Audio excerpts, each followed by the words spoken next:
আসসালামু আলাইকুম এভরিওয়ান। আজকে আমি আপনাদের তৈরি করে দেখাবো চাইনিজ ভেজিটেবল। সকালের নাস্তায় পরোটা কিংবা দুপুরে পোলাও এবং সাদা ভাতের সাথে কিন্তু খুব ভালো লাগে এই চাইনিজ ভেজিটেবলটা খেতে। তো এবং কি খুব সহজভাবে তৈরি করে দেখানোর চেষ্টা করব। চলুন শুরু করা যাক। প্রথমে একটি প্যানে প্রায় 2 টেবিল চামচের মতো বাটার দিয়ে দিলাম। চাইলে আপনারা এখানে রেগুলার রান্নার তেলও ইউজ করতে পারেন, তবে বাটার দিলে টেস্ট ভালো আসে। এরপর এতে দিয়ে দিলাম হাফ টেবিল চামচের মতো আদা বাটা, 1 টেবিল চামচের মতো রসুন বাটা। আদা এবং রসুন বাটা দিয়ে বাটারের সাথে খুব ভালোভাবে একটু ভেজে নেব। এতে করে মশলার কাঁচা গন্ধটা চলে যাবে। এরপর দিয়ে দিলাম স্বাদ মতো লবণ এবং আগে থেকে কেটে রাখা এখানে প্রায় 1 কাপের মতো গাজর আছে। গাজরটাও 3-4 মিনিটের মতো ভেজে এরপর আমরা লম্বা স্লাইস করে কেটে রাখা 1 কাপ বরবটি দিয়ে দেব। এখানে আমি কোনো সবজি আগে থেকে সিদ্ধ করিনি, কারণ আগে থেকে সিদ্ধ করলে সবজির কালারটা নষ্ট হয়ে যায়। বরবটি দিয়ে গাজর এবং বরবটি খুব ভালোভাবে মিশিয়ে নেব এবং হালকা চুলার আঁচটা মিডিয়াম রেখে ভেজে নেব। এতে করে সবজির কালারটা অনেক সুন্দর থাকবে। এরপর এখানে প্রায় আমি হাফ চা চামচের মতো গোলমরিচের গুঁড়া দিয়ে দিলাম। গোলমরিচের গুঁড়া দিয়ে ভালোভাবে মিশিয়ে নেব। মেশানো হয়ে গেলে এরপর দিয়ে দিব আগে থেকে কেটে রাখা প্রায় 1.5 কাপ পেঁপে কুচি। এই ভেজিটেবল রান্নার ক্ষেত্রে একটা জিনিস খেয়াল রাখতে হবে, যেই সবজিটা সিদ্ধ হতে একটু টাইম লাগে ওই সবজিটা সবার আগে দেবেন। এরপর পর্যায়ক্রমে ধাপে ধাপে সবজিগুলো অ্যাড করবেন, তাহলে সবজি সিদ্ধগুলো পারফেক্টভাবে সুন্দরভাবে সিদ্ধ হয়। পেঁপে দিয়ে অনবরত নেড়ে চেড়ে সবগুলো সবজি ভালোভাবে মিশিয়ে নিব।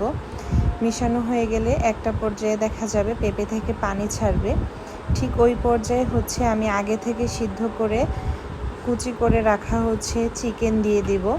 আর এই চিকেনটা আমি আদা বাটা আর রসুন বাটা দিয়ে সিদ্ধ করে নিয়েছি এবং এই সিদ্ধ করা চিকেনটা দিয়ে খুব ভালোভাবে সবজির সাথে মিশিয়ে নেব।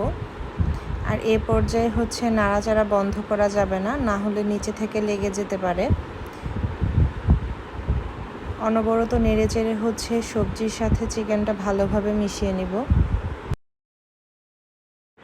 মেশানো হয়ে গেলে এতে দিয়ে দিব প্রায় 1 কাপ পরিমাণের লিকুইড দুধ।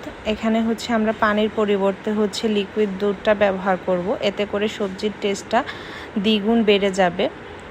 আর এখানে দুধটা ব্যবহার করার মূল কারণ সবজিগুলো যেন খুব পারফেক্টভাবে সিদ্ধ হয়। তো দুধ দেওয়ার পর ভালোভাবে মিশিয়ে নেব।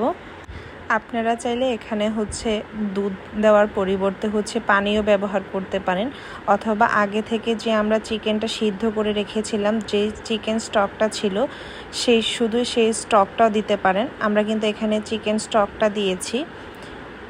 এখানে চিকেন স্টক প্রায় হাফ কাপ পরিমাণে ছিল। চিকেন স্টক এবং আমরা দুধ দিয়ে সবজিটাকে ভালোভাবে সিদ্ধ করব। চিকেন স্টকটা দিয়েও ভালোভাবে নেড়ে চেড়ে আমরা ঢাকনা দিয়ে অপেক্ষা করব 10 মিনিট।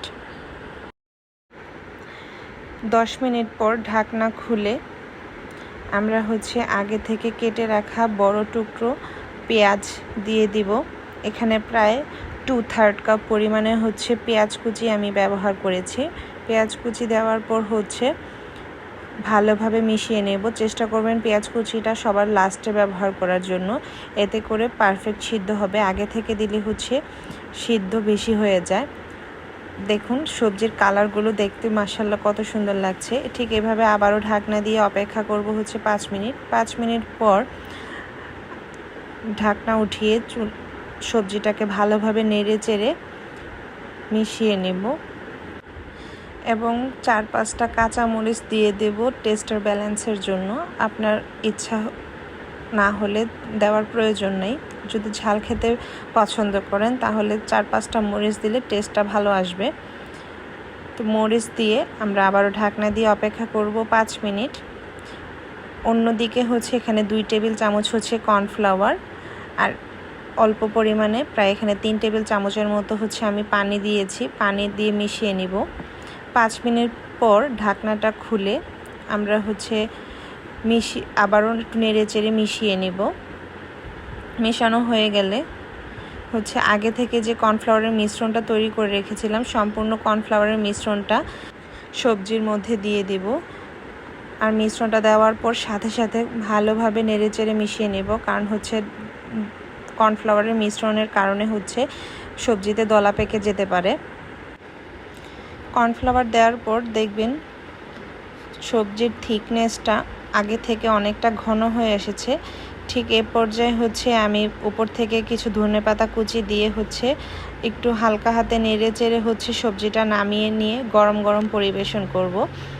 তৈরি হয়ে গেল হাতের কাছে থাকা অল্প কিছু উপকরণ দিয়ে চাইনিজ ভেজিটেবল।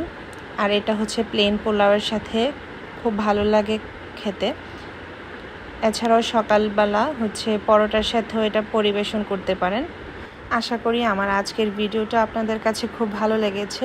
ইনশাল্লাহ পরবর্তী কোনো ভিডিও নিয়ে আবার হাজির হব। ততক্ষণ পর্যন্ত সবাই ভালো থাকবেন, সুস্থ থাকবেন। আল্লাহ হাফেজ।